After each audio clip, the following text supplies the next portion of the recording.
Page 81. Sponsoring members from different backgrounds. The disease of addiction does not discriminate. It pulls us in regardless of our background, ethnicity, social class, religion, or lack of religion. Just as the disease does not differentiate, neither does recovery. Any addict who is willing to work the NA program can find recovery. We try our best to sponsor without discrimination. Sponsoring members with different life experiences and backgrounds can often be challenging, but the steps and traditions are universal principles that we can share no matter where we come from. Quote, how can these principles work for me when NA is about unity and my religion is about us as a chosen people? A sponsee with many years clean asked. I had the opportunity to look at how the traditions could work in her life. I believe many of us who float out the door on a cloud of religious zeal do so because we cannot reconcile recovery with our religion. Part of my job as a sponsor is to take my sponsees' struggles with our principles seriously, regardless of their religion, and help them arrive at an understanding of our principles that can work with their own beliefs. The traditions, with their firm directions against mixing NA with other belief systems or service structures, make clear that such reconciliation is possible. Close quote. Another quote. Despite the chaos and misery in my life, when I was new to NA, I know that some people would call me a high bottom addict. I grew up middle class and got clean relatively young. Today, I have an advanced degree and a comfortable lifestyle. Recently, I got a new sponsee who was court-ordered to NA after being sent to jail. She has no money, a broken car, and no job. On top of all that, she lost parental rights to her children. I worried that I would have nothing to offer her. I never even had children. How would I know what it is like to lose them? However, over the months I have sponsored her, I've been able to talk to her about loss and acceptance and powerlessness. We do have these things in common. I feel so much love and respect for her, and I think it's probably more important than having the same history. Close quote. Another quote. I live in an area rich in immigrants, but my local NA community does not reflect this diversity. I think my personal recovery is strengthened by variation and diversity, so I made a commitment to be available as a sponsor to people from these groups. I'm not sure this made a difference, but I'm pleased to see more of the addicts in our rooms today. Close quote. Another quote. One of the reasons I believe NA can reach such a diverse population is because of the freedom of choice we are given. Having the freedom to choose, especially my higher power, has allowed me, as an atheist, to stay and benefit from this program of recovery. The addicts I sponsor each have their very own understanding of a higher power. I respect that, just as I expect them to respect my choice. I encourage them to pray, meditate, and maintain a conscious contact with their higher power. For me, the steps offer universal truths that cross over the barriers of age, race, sexual identity, creed, religion, or lack of religion.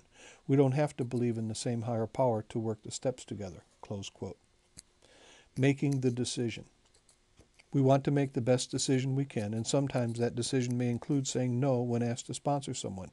Hopefully, with what we have learned from NA and our own sponsor, we will understand that it is okay to say no. On the other hand, we may feel that entering into a temporary or interim sponsorship relationship might be as beneficial to us as well as our potential sponsee.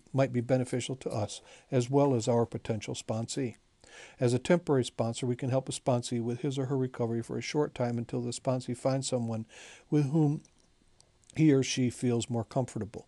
Some sponsors will ask a current sponsee or another member if they would be willing to take on a new sponsee rather than just saying no. This way, we can help the potential sponsee to obtain the guidance and support of a sponsor. No matter what the circumstances are, we do not want any addict seeking recovery to feel alone or that they do not belong here. Page 84. Quote, I've been one guy's temporary sponsor now for almost 12 years. Why ruin a beautiful relationship? Close quote. Another quote. When someone asks me and I have to say no for whatever reason, I usually get their number and call them so they don't feel rejected. I usually tell them if they are attracted to my recovery, maybe they'd be attracted to one of my sponsees. Then we both have an out. I can refer them and they don't feel pushed away. Close quote. Another quote. I don't know what the problem is with having temporary sponsors. Seems like a viable option to me. I think it's just a word game anyway. What is temporary? A day? A week? A month? I think it's better to have a sponsor for a while than none at all. Close quote. Developing our role as a sponsor. Page 84. Methods of sponsorship differ from addict to addict. Some of us sponsor the way we have been sponsored, while some of us sponsor the way we wish we were sponsored. Some of us believe there are really no rules for sponsorship other than to offer unconditional love and acceptance. Regardless, the spiritual principles and the traditions, anonymity, non-professionalism, and service, to name a few, provide a common touchstone for all sponsorship relationships. The spirit of sponsorship can be found in helping others and giving back what was given to us. Many of us know how trust, faith, and honesty can provide the foundation needed for both the sponsor and the sponsee to work on building our relationship. Quote, my biggest challenge as a sponsor has been to develop patience and surrender when I sponsored two very young addicts. They needed to live their stubbornness, not only from being newcomers, but also from being young people who were experiencing some life situations, sometimes for the first time ever. Close quote. Another quote. I believe the purpose of the steps is to have a spiritual awakening, and it is my role as a sponsor to guide my sponsees through the steps toward the God of their own understanding. I feel the strongest conscious contact with my higher power when I am actively carrying the message. Close quote. Another quote. It is hard for me to sponsor someone without working the program directly, so it encourages me to do my own step work with my sponsor. I develop more skills with the steps through helping others to find their way on the same path. Close quote. Quote. Another quote. My first sponsor led by example. He took me to different meetings and got me involved in H&I. I worked through the steps with him. After we were together 10 years, he became a friend I could trust completely with anything. Then he moved away and I had to get a new sponsor. My new sponsors told me to start at step 1, powerlessness. I balked and I told him I had already worked the steps. He wanted me to work them with him on life issues, not just drugs. It was really hard to get that trust and intimacy with another sponsor, but it turned out to be the best thing that could have happened. A new look, a new challenge, a fresh voice. Going deeper than before has been very rewarding. Close quote. Page 86. Sponsoring someone for the first time can be overwhelming. Many of us begin by following the example of our own sponsors. Over time, we get a sense of what works best for us and for each particular sponsorship relationship. As a result, our relationship with our own sponsor may grow and change. The experience gathered as we go through the 12 steps together teaches us how to be a sponsor. Quote, I never had to call my sponsor so much in my entire recovery as when I first started sponsoring people. I felt so insecure about the direction I gave. Every time I got off the phone with a sponsee, I called my sponsor to tell him what I told my sponsee. There were many times when my sponsor would tell me something completely different, so I would call my sponsee back and revise my direction.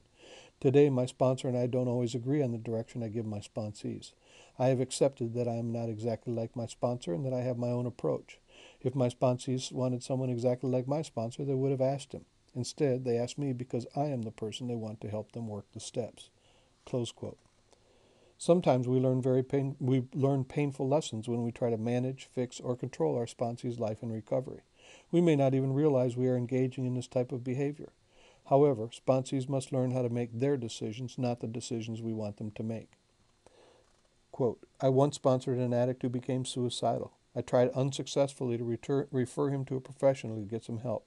I didn't know what to do, but I felt that I had to do something. I made some calls, and he was hospitalized against his will. He felt betrayed and let me go as his sponsor. Although I have some shame, I am glad I have a former sponsee who is alive rather than one who is dead. Close quote. Another quote, page 87. My main focus with my sponsees is working both the steps and traditions. We don't just write about them, we try to practice those principles in our daily lives. Part of my job as a sponsor is to help my sponsees define their own values and not to copy mine. Close quote. Another quote. I was taught not to sponsor until I had worked the 5th step. I have since learned that I didn't become a good sponsor until I had worked the 9th step. That is when I learned what it means to have a healthy relationship and that I need to resist trying to exert control over my sponsees. Close quote. We need to be vigilant with ourselves and allow our sponsees to grow at their own pace. While we want to offer guidance through love, it is also important to allow our sponsees to suffer the consequences of their actions. This does not mean we will ignore a particular action or abandon or turn our backs on them. Rather, we leave the results in a higher power's hands and support our sponsees during whatever they may be going through. Some of us will let our sponsees stumble and grow as they make their own decisions. Others may be more instructive in their approach. As we experience the reward of watching someone grow, we also are given a chance to learn about powerlessness over our sponsees and their disease. We practice the principle of surrender and try to remember that recovery is a process. Quote, My sponsee was determined to continue to practice behavior that was in conflict with the principles she was being introduced to through the steps. She felt that stealing from a utility service provider was justified because they overcharged customers anyway. Unfortunately, she justified herself right into jail. Today, she is still paying restitution for her crime. I told her that writing on the steps doesn't hold any stock if she doesn't incorporate those principles into her life and make healthy changes. I believe the same addict would use again. I loved and supported her through the consequences of her actions. I never had to say, I told you so. I can't deny my sponsees the pain of their consequences. I can only love them unconditionally as they experience life. I make it very clear that I am supporting them and not supporting their behavior. Close quote. Another quote. Yes, each addict is different and goes along the road of recovery at his or her own pace. But a rule of thumb about the pace is that, while I can't do much, if anything, to speed it up, I can slow it down. I believe that a major responsibility of my being a sponsor is encouraging advancement, not delay. I try to seize every opportunity I can to help my sponsees toward the spiritual awakening that I and other addicts have held as a result of these steps. Close quote. Some members believe that sharing of experience, strength, and hope instead of theories helps to clarify the difference between sponsorship and counseling. Other members choose to share little of their own personal experience and rely more on NA literature to explain how to use the tools of the program. Sometimes our most important role as a sponsor is to listen. Some of our sponsees may need more than anything to feel heard. As a sponsor, we need to be aware of what our own resources are and what we have to offer. We want to make sure that we are carrying the message of hope and not the despair of our disease. Quote, page 89, one of the neatest things about sponsorship is how it helps me work the NA traditions, non-organized and non-professional. Ideally, it is an entirely informal relationship and it becomes whatever the two individuals want it to be. Close quote. Another quote, I usually tell my sponsees at the beginning of our relationship that I am not a counselor or therapist. I encourage my sponsees to run things past me. I do my best to steer them back to the steps for guidance and answers to their problems, but I don't try to provide the solutions. I believe the answers are found in the steps and traditions. My role as a sponsor is to talk about staying clean in NA. I also find it helpful to talk about the 10th tradition, no opinions on outside issues, especially when we are dealing with issues such as medication, relationships with families, career moves, etc. For those and other outside issues, I try to suggest seeking professional advice or help. Close quote. Another quote, before I have a new sponsee read or work out of our basic text, It Works How and Why, the NA Step Working Guides, or Just for Today, I suggest they read our IPs. This seems to be less intimidating or overwhelming, and it gets them accustomed to the basics very effectively, particularly when they're new and confused. Close quote.